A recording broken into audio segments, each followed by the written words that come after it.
na nzuri ambayo tunafanya. Sasa niambie, kule tulikopeleka bilioni 56 tukiambiwa mradi uliopo haufiki hata bilioni 20, tujue zinaenda wapi? Nadhani wananchi wanajisikia. Tukienda pale Muse tukaambiwa unajua zilikuja bilioni 20 lakini tumekazana tumetengeneza. Unadhani wananchi wanakuelewa? Alafu tuwaache tu mkakae kule ulela shangwe, hela ziliwe, mabomba yapotee, tuwaache tu kabisa mnavyotuona tunaweza tukawaacha hivi. Ndio maana tumewaiteni, tuwajengeni uwezo, tuwakumbusheni, tuwaonyesheni mianya ni namna gani miradi yetu inapata shida, tuwaonyesheni ni wapi tunakosea kwenye manunuzi, tuwaonyesheni ni wapi tunakosea kwenye usimamizi, tuwaonyesheni ni wapi tunakosea kwenye value for money. Ili unaposema nimepokea bilioni 200, watu wakiuona ule mradi wanaona kweli ni wa bilioni 100 jamani? 200. Ile huduma unaoipata sasa kweli hii huduma inatokana na mradi wa bilioni 200. Ukienda kule kwa wakurugenzi wangu, wana miradi ya afya, wana miradi ya elimu, wana miradi ya utawala wanafanya sasa hivi. Je, miradi hiyo mpaka tushikiane, mpaka ziara ziwe za kila siku ndio mradi unakamilika? Lakini huyu ambaye anatusababisha kila siku twende kukagua mradi ule ni nani? Ana uelewa wa kutosha? Yaani mama Fidelika, ili mradi wa madarasa matatu ukamilike, anatakiwa afanye ziara mara 30 kwenye mradi huo mmoja. Lakini kwa sababu gani? Kuna mtu yuko pale haaminiki. Ukimwachia gepu kidogo simenti zimeondoka, ukiachia kidogo nondo zimepunguzwa, ukiachia kidogo hajalipa mafundi, ukiachia kidogo yeye mwenyewe kaonekana kabisa. Nataka niwaambie, nipo mimi ama yuko mtu mwingine hapa. Dhamira ya serikali ni kuona fedha ya umma inayoletwa kwenye miradi yetu inafanya kazi inayotarajiwa na umma.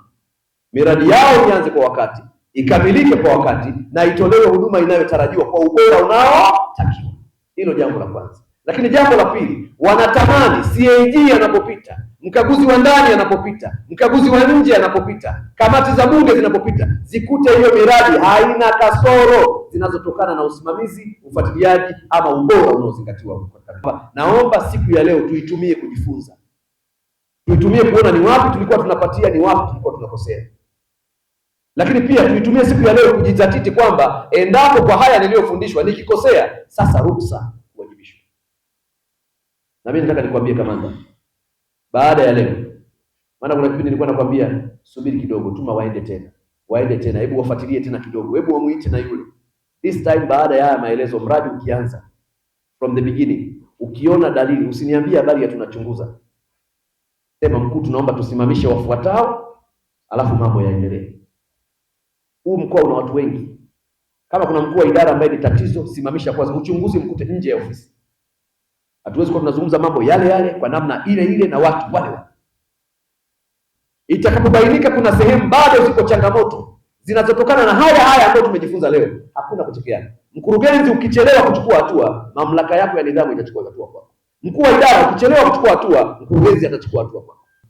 Tumeagizwa na uongozi tukutane na wadau hawa ambao nimewataja kwa pamoja. Sasa tujadili, lengo likiwa ni kujadili kwa pamoja, kuangalia nini kinaweza kufanyika ili angalau tu na miradi ambayo itakuwa ina thamani halisi ya fedha, inaisha kwa wakati, lakini inaakisi sasa matarajio ya wananchi katika kutumia miradi hiyo ambayo imetengenezwa. Na hili Mheshimiwa Mkuu wa Mkoa, linafanyika kwa mujibu wa sheria ya kuzuia na kupambana na rushwa sura namba 329. Lakini licha ya mafanikio bado kuna changamoto katika miradi. Wote ni mashuhuda tunapoona viongozi wetu wanapokuja kwenye mbio za mwenge au kaguzi mbalimbali zinakuwa zinafanyika, kunakuwa bado kuna changamoto za udhaifu katika usimamizi wa utekelezaji wa miradi ya maendeleo. Baadhi ya wadau wenye dhamana kutokuwajibika ipasavyo, au wadau kuweza kuathiri ubora wa miradi na kuongeza gharama zisizo za lazima na kupunguza manufaa yanayotarajiwa kwa wananchi.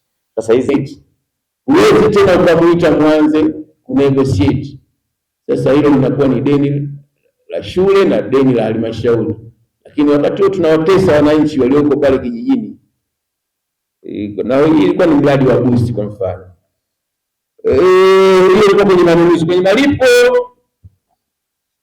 tunabaini ulipaji wa fedha kinyume na taratibu. Kwa mfano, ubadilishaji wa matumizi ya fedha za mradi pasipo utaratibu.